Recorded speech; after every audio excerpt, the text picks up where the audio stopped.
Après avoir arrêté les crèmes, les shampoings, les rasoirs jetables, les douches quotidiennes, le PQ, ouais, le PQ aussi, j'ai enfin viré la dernière chose importante, le dentifrice. Oui Jean-Pierre, tout à fait, vous avez bien entendu, j'ai viré le dentifrice. Quand on regarde la composition d'un dentifrice lambda trouvé dans une grande surface, on se rend compte qu'il y a plein d'ingrédients dedans. Et on trouve ça normal.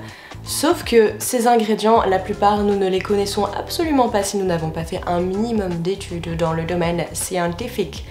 Donc c'est fait pour des scientifiques, ce que nous ne sommes pas tous. Ce qui est sûr, c'est que la plupart des ingrédients se trouvant dedans ne sont pas très bons, voire dangereux pour notre flore buccale et pour le reste de notre corps, car ces ingrédients, nous les ingérons bien souvent, il y a toujours des petites traces de dentifrice qui rentrent à travers notre trachée et qui se retrouvent dans notre corps à se balader. Bref, étant dans une démarche zéro déchet, ou plutôt utiliser le moins de déchets possible et surtout en produire le moins possible, j'ai toujours voulu savoir comment je pouvais remplacer quelque chose comme le dentifrice qui me paraissait vraiment compliqué. J'ai essayé il y a pas longtemps du dentifrice solide et c'est vraiment top, sauf que lui aussi était emballé dans un petit carton. Alors certes c'est pas grand chose, mais c'était quand même un emballage. Et puis je suis tombée sur un livre, mais alors de ouf, qui expliquait qu'on pouvait se brosser les dents pour les assainir, en tout cas assainir les gencives avec du savon de Marseille. Ce livre, elle donne dedans des trucs de fou comme par exemple pour certaines douleurs mettre un fer à repasser sous son lit.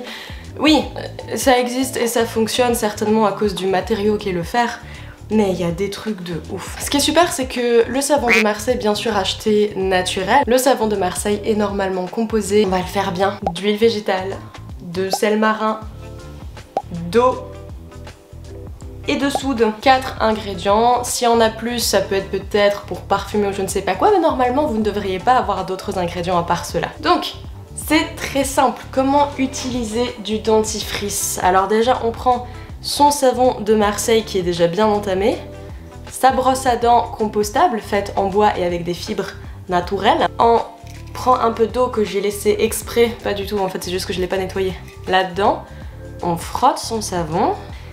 Là, il y a le petit dépôt et attention parce que ça mousse en plus, c'est ça le truc, c'est que ça imite vraiment un dentifrice que tu connais. Donc ça mousse, t'inquiète, le truc psychologique tu l'auras avec. Yeah. Et ça mousse beaucoup en plus, c'est génial. Il n'y a que 4 ingrédients totalement naturels. Voilà, grâce à mes vidéos YouTube, je continue de me brosser les dents, sinon sans vous, je ne ferai plus rien.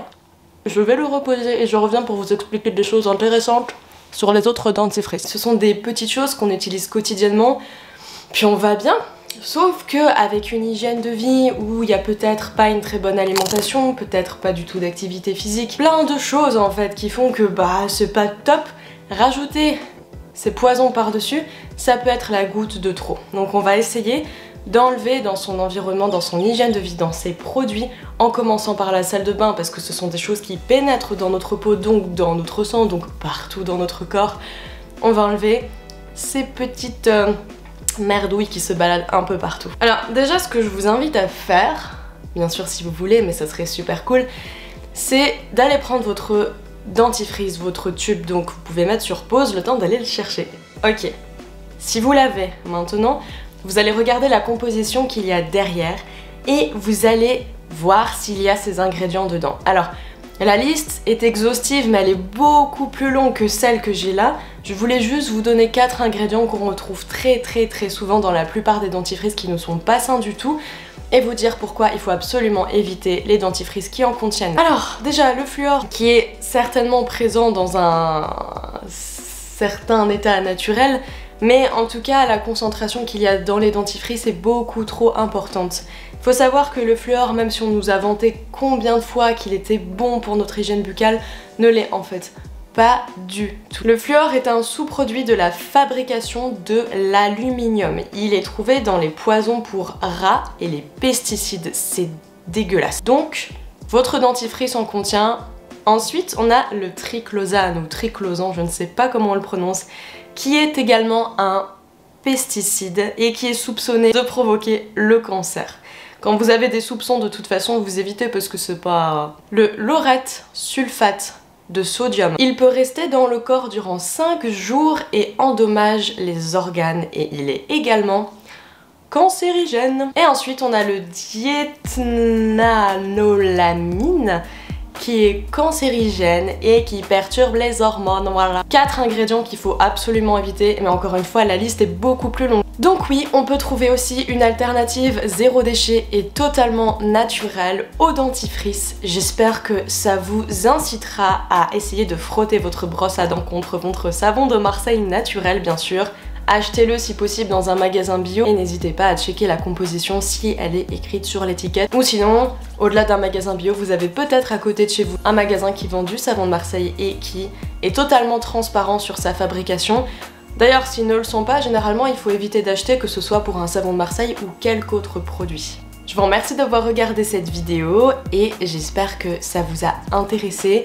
Et juste un petit truc pour finir, si le goût vous paraît super bizarre, c'est normal, on met quelques jours à s'y habituer. Maintenant quand je prends mon savon de Marseille, il y a toujours ce goût un petit peu fort, mais ça me dérange plus. Et ça nettoie vachement bien les dents. Et si vous voulez compléter votre brossage des dents pour avoir une bouche vraiment bien propre, vous utilisez de l'huile de sésame que vous mettez directement dans la bouche, vous faites un gargarisme d'environ 5 minutes, vous recrachez dans les toilettes parce que sinon ça va bien coller dans votre évier vu que c'est de l'huile, et vous avez une bouche toute assainie. C'est très utilisé en médecine ayurvédique pour prendre soin de la bouche et par zone réflexe, ça va nettoyer d'autres organes, donc tout bénef. Il faut la prendre absolument extraite à froid, biologique, parce que sinon c'est pas naturel et c'est pas ce qu'on veut. Et voilà, je vous souhaite une super journée ou une belle soirée. Je suis passée de mon nom et mon prénom à Impact Naturel parce que ça regroupe complètement ce que je fais. Et voilà, j'ai hâte de voir cette chaîne évoluer et je vous dis à bientôt.